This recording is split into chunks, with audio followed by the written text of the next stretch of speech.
Hello, this is the sermon for November 15th.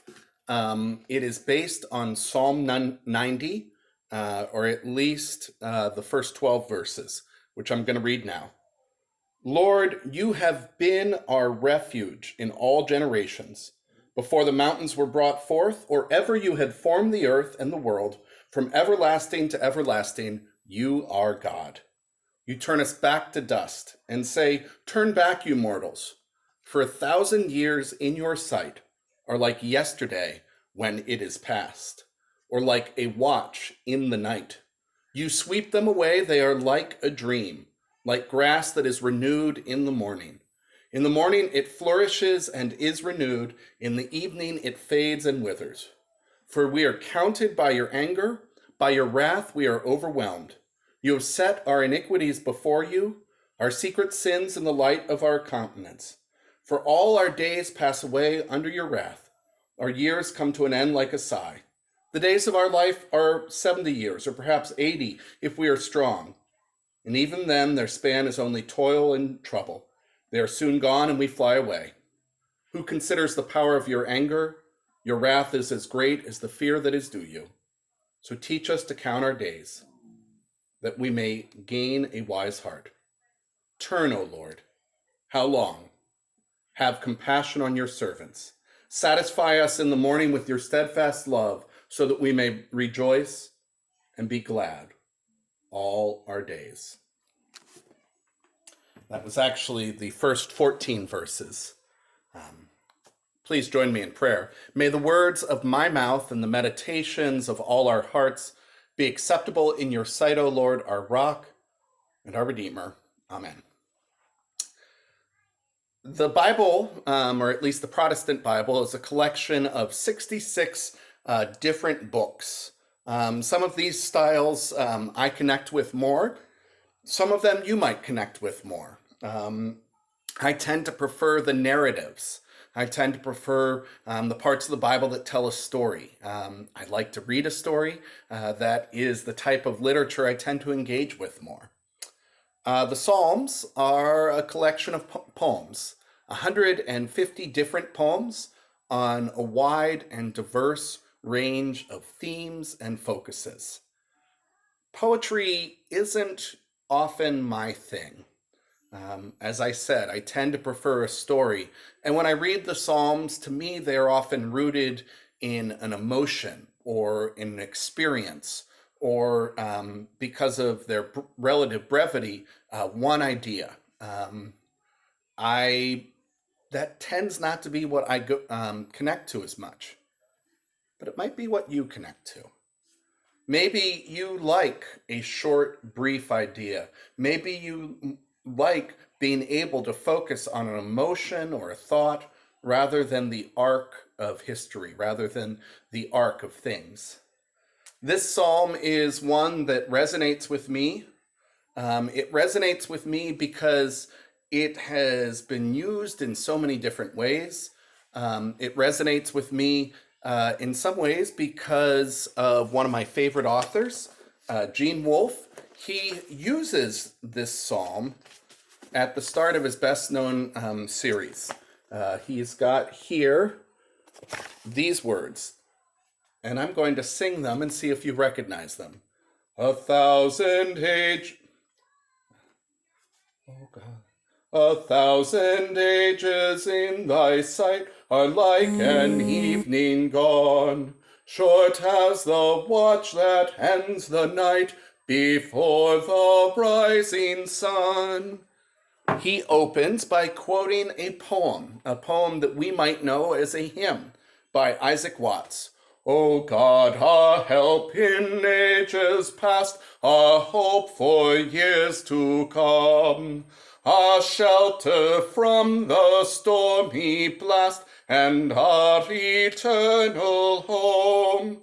Under the shadow of thy throne, thy saints have dwelt secure. Sufficient is thine arm alone, and our defense is sure.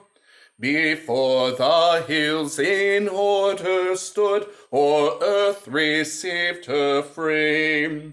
From everlasting thou art God, to endless years the same.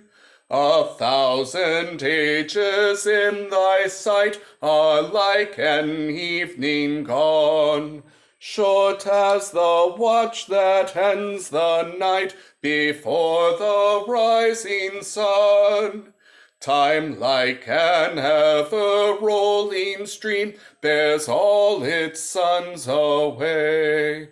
They fly forgotten as a dream dies at the opening day. O God, our help in ages past, our hope for all to come. Be thou our God while troubles last, and our eternal home. I have to sing that. That tune, those words, they resonate with me. They resonate with my analytical, with my logical mind in a way that, they connect with my emotions in a way that my logical mind cannot always understand. Simply saying them or even reading them from the page does not for me have the same impact. But when I sing a poem, it will connect with my heart and it will tell me fundamental truths in a way that reading it off the page does not. Poetry can be the songs of our heart. Psalms, and in particular paraphrases of psalms, that can become songs that we can sing, can be a comfort in this time. I don't like to be reminded that time is like an ever-rolling stream and that it will bear all mortals away. But I do need to be reminded that even when that happens, to you and to me and to our communities, that God's eternal home does not bear away. If you have ever seen the Grand Canyon, or indeed any other canyon, you have seen a vast landscape where the river, like an ever-rolling stream, has cut steadily through the rock, exposing millions, or in some of the deeper canyons, 1 billion years of history. To us, that might seem like a long, long time. But to the eternity of God, it is as nothing.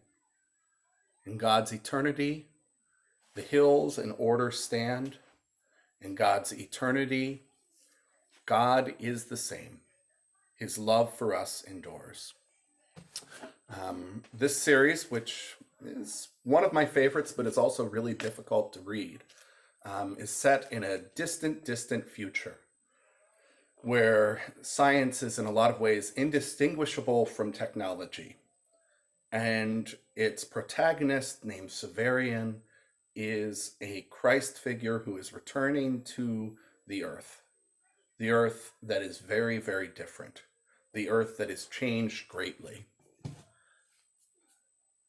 But the creator in that series remains the same. Gene Wolfe, one of my favorite authors, a devout Roman Catholic, wanted to tell Christian stories, but wanted to make you work for it. This world might seem very different than the world you grew up in. The pace of technology and how it affects our life and the ways that it is being discovered is changing. I am proclaiming this sermon on the morning of November 14th, just after our governor announced that Oregon is going to be going into a lockdown again. We are going to have a hard couple of weeks, or perhaps longer. It's a rainy day. It's a kind of gloomy day. But God's love and mercy endures forever. Nothing of human creation, nothing of human design is eternal. But God's mercy is. Verse 14, satisfy us in the morning with your steadfast love, so that we may rejoice and be glad all our days. The God of eternity is with us. The God of eternity has compassion on us. Though we might be separated in households and communities, though we might be grieving, though we might be struggling, God of 1,000 ages is steadfast and unswerving in devotion towards us. I'm going to finish by talking about another poem. This one is not based on Psalm 90, but it implicitly is going to tell us the same thing as Psalm 90.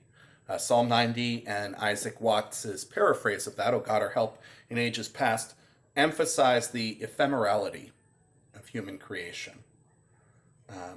One of the other poems that does that to me is Ozymandias by Percy Shelley. It's based on someone during the Napoleonic Wars coming to a pedestal in the desert in Egypt. Half sunk, a shattered visage lies, whose frown and wrinkled lip and sneer of cold command tell that its sculptor well those passions read which yet survive, stamped on those lifeless things, the hand that mocked them and the heart that fed. And on that pedestal these words appear: "My name is Ozymandias, King of Kings. Look on my works, ye mighty, and despair." Nothing beside remains. Round the decay of that colossal wreck, boundless and bare, the lone and level sands stretch far away. For Shelley, there was the despair of human creation, that the greatest empire of the Egyptians had faded away. The reason that Isaac Watts doesn't have that despair is because he trusts in God. Isaac Watts, quoting the psalmist in Psalm 90, says this: "Time like an ever-rolling stream bears all its sons away. They fly forgotten as a dream dies at the opening day." And if he ended there, he would be ending in the same spot as Shelley. But he ends with this: "O God, our help in ages past, our hope for years to come, be thou our God while troubles last, and our eternal home." For the psalmist, for Watts, for you and for me, there is the reminder that in God's eternity, everything matters, everything is held in his perfection, everything is remembered. My words are going to fade away in this world. The things I build are going to fade away in this world. But in God's eternity, it is eternal. Amen.